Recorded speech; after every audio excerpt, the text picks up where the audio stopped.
Hello, everyone, and welcome to Swim with Jim. This is Jim Ludwig, Main Street Financial Planning.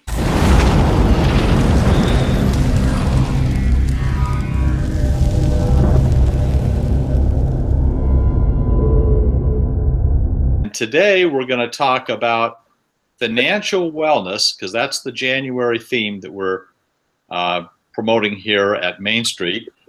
And we have with us Tom Nowak, who is a colleague, financial advisor located near Chicago, Illinois. And we're going to talk about plant-based investing, otherwise known as vegan investing. Tom, how are you? And welcome. Well, thanks, Jim. I'm doing fine. Well, we're glad to have you here.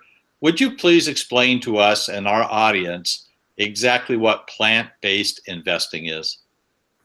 Okay, plant-based investing is investing that would appeal to somebody that is a vegan, possibly a vegetarian, or a serious meatless Monday type of person, or somebody that recognizes that there's a trend in a lot of folks starting to eat more vegetables and fruits and changing their diet habits a little bit.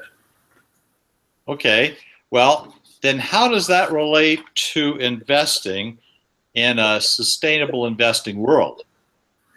Okay, well, in sustainable investing, there's usually negative screens, positive screens, and then other qualifiers, you know, the financial wellness of the company, balancing a portfolio and what have you. So the negative screens for plant-based investors would be if I'm choosing, for instance, not to eat meat, why would I want to own a company that sells meat protein products? If I want to divest from dairy on my plate, why wouldn't I want to also divest from that in my portfolio and not own an ice cream company, that type of thing, or a company that makes a lot of its money on meat and dairy products? So it's to align, just like with other sustainable investing. The earliest forms of sustainable investing might be, I didn't want to own alcohol or tobacco stocks. So you take those out of your life in both ways, both of your both aspects of your life. Well, what are the goals of a plant-based investor versus other kinds of investors? Okay, well, just like with general sustainable investing, a goal of a plant-based investor would be somebody that wants to align their worldview with their portfolio. Of course, they want to make money too. The good news is with sustainable investing, most times these days, for instance, I'm not sure if you do, Jim, but 1 out of $5 in the US are currently screened for some social criteria or sustainable criteria. It used to be 1 out of 6 a couple years ago, and then 1 out of 9 a couple years before that.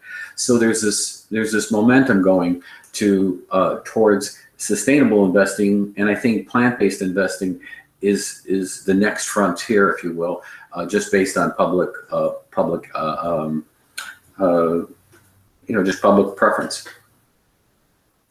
How does it relate to what I would call socially responsible investing? Is that just a bigger universe and plant-based is a subset?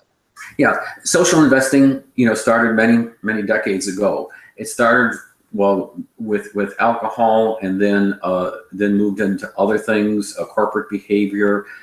Very interesting. With Citizens United a number of years ago, there was a political accountability became a bigger screen. So more mutual funds that do sustainable investing screen companies based on their political accountability, whether they disclose their conflicts and things like that. What many folks listening to this call may be aware of is there's this huge fossil fuel divestment movement. That wasn't on the radar screen 6 years ago. Nobody heard about that. There were maybe 1 or 2 funds that would not own oil companies in their portfolios. When Bill McKibben went around the country asking colleges to have their boards divest from fossil fuels, at first he had maybe a couple $100 million. Now it's $5 trillion worldwide is being divested from fossil fuels. So plant-based investing, to me, I'm a scientist in my first career, so I always look at what's the underlying thing that's going on here.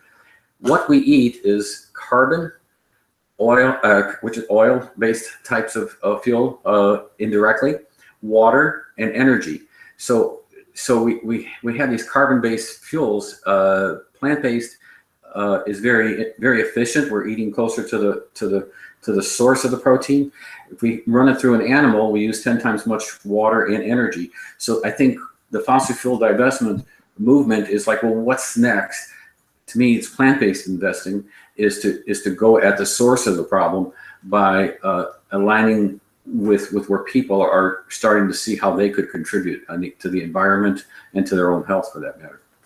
Well, how much interest is there? Can you quantify how much interest there is on the part of investors into something that to me sounds like very esoteric plant-based investing? Yeah, it does sound esoteric, just like some of the other flavors of sustainable investing sounded when they first got rolled out. When I first Googled the term, when I was writing a book on that a couple years ago on that topic, I could find just a handful of folks that were active in that area, other advisors and things like that. It was very esoteric. Now it's becoming somewhat more common. And I'm meeting more and more advisors and investors that want to expand this universe.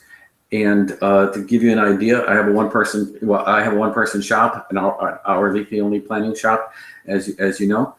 And I would say I get about one call a month, or add about one client a month.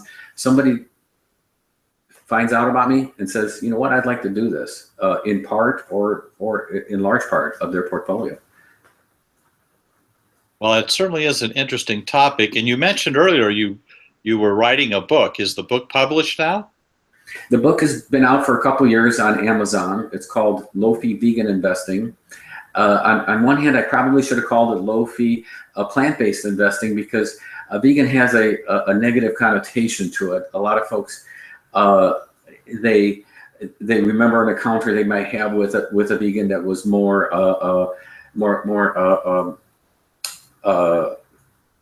direct with them and very upset with them about their food choices. Most vegans I meet were omnivores or are very understanding people. They don't inflict their values on anybody else. But the term vegan does get sometimes associated with folks that are less tolerant of folks that do occasionally or often eat meat or dairy. But so the term has some baggage. Plant-based has a softer message to it. And on the other hand, I think it's just a matter of education, like anything else. It's just a term, and it's a spectrum. I think most vegans I meet, they don't necessarily have divested their portfolio. So are they true vegans because they may own a meat company in their portfolio? No, there are some that divested, went through a lot of trouble to do that years ago. But many of them, it's very hard to say that one's 100% anything these days. Well, over the years, they've come out with more socially responsible investing mutual funds, or even an index. Mm-hmm. I believe Vanguard now has an index on socially responsible investing. Where is plant-based investing in this life cycle? I've attended 3 sustainable investing conferences since I wrote my book, and I've been meeting with other advisors and talking to some very interested non-advisors that want this to happen. In other words, to have a set of plant-based indexes for vegans, vegetarians, healthy eating, living lifestyle type folks. And there are several projects underway to make this happen. I have a website called Loafie Socially Responsible Investing.com. It's got a vegan tab. In there, I have a plant power survey where individuals can take a survey and see the results of how other people that were vegans, vegetarians, or healthy eating, living lifestyle folks, how they responded as far as what sectors of investing do they favor or disfavor. So what I'm hoping is places like BlackRock and Trillium and other folks like that basically steal my idea, take the information and put an ETF out there that says here's an exchange traded fund for plant-based investors. So and there are other vegan investors that are doing this. I'm not alone, and we're working on other projects that I'd be happy to tell you about as well. Great. Well, as soon as you get those projects on the board, and somebody says we can invest in them, we ought to get you back and talk more about it. For your book, I'll tell the folks I'm going to put a link to Amazon and your book right in the comments, so they don't have to do much searching. They can go directly to Amazon and purchase it. Any last thoughts for our viewers and listeners, Tom? Okay. Well, I would say investing is all about being able to get a reasonable return and meet your goals. But sometimes, if you're not going to just do pure indexing, and if you are going to take a worldview approach, it's nice to have a tailwind. And I think there's more and more folks recognizing the health benefits of a plant-based diet, the environmental benefits, the animal rights benefits, and putting those all together. And you go to your dairy case at your grocery store, chances are 30% of the milk section is plant-based milks. That wasn't the case 10 years ago. Same thing with looking at the frozen foods. You see all these V's, for a vegan. You go to restaurants, you see V's on the menu and stuff like that. I think 3% of folks are vegan or vegetarian in the U.S., 10% of millennials. So I think in time it's going to become a bigger and bigger thing. Wow. Well, that's great. Tom, we want to thank you for visiting with us today on Swim with Jim. Tom Nowak, and you can find him. I'll put down his contact information in the comment section too. And we hope to have you on again another time when we can talk about this area, which is a growing area of interest on behalf of investors. So today I'll say goodbye. This is Jim Ludwig, Main Street Financial Planning, and you've been Swimming with Jim.